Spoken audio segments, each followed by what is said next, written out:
రామాయణం శ్రీరాముని జీవితం ద్వారా ధర్మాన్ని ఎలా ఆచరించాలో చెప్తుంది. భగవద్గీతలో శ్రీకృష్ణుడు అర్జునుకి ఇచ్చిన ఉపదేశం ద్వారా మానవ జీవితం ఎలా నడవాలో నేర్పుతుంది.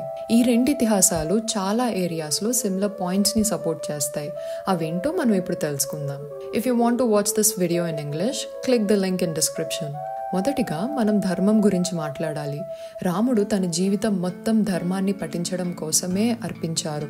రాజ్యాభిషేకం మొదలుకుని వనవాసం ఒప్పుకున్నారు. న్యాయం కోసం, ప్రజల కోసం తను కష్టపడడంలో ఆయన ఏమీ సంకోచించలేదు. అలాగే గీతలో కూడా శ్రీకృష్ణుడు చెప్పేది ఏంటంటే, పరధర్మంలో విజయం పొందడం కంటే స్వధర్మంలో అపజయం పొందడమే గొప్పదని. రామాయణంలో హనుమంతుడు అఖండ విశ్వాసం, అహంకారం లేని సేవతో రాముని మీద అపారమైన భక్తి చూపిస్తారు. అలాగే గీతలో కూడా శ్రీకృష్ణుడు భక్తి గురించి ఏమంటారంటే, ప్రేమతో శ్రద్ధతో భగవంతుడిని స్మరిస్తే మోక్షం లభిస్తుంది అని.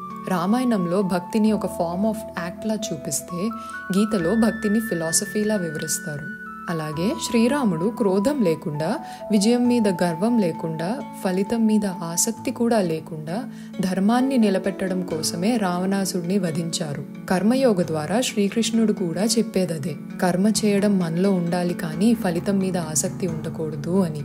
ఆఖరిగా రామాయణంలో ఆత్మ గురించి ఎక్స్ప్లిసిట్ గా చెప్పకపోయినా రాముని చరిత్రలో డిటాచ్మెంట్ అండ్ స్పిరిచువల్ అవేర్నెస్ ప్రకటించడం కనిపిస్తుంది. అలాగే గీతలో కూడా కృష్ణుడు చెప్పేది ఏంటంటే, మన ఆత్మ ఆర్ సోల్ ఇండిస్ట్రక్టబుల్ అని.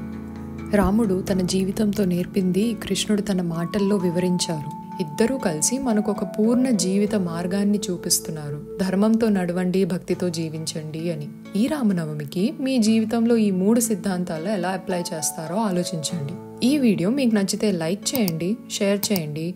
అలాగే మన ఎపిక్ టేల్స్ ఛానల్ని సబ్స్క్రైబ్ చేయండి. హిందూ తత్వంలో ఉన్న అనేక అద్భుతమైన రహస్యాలు మీ ముందుకు తీసుకొస్తాం.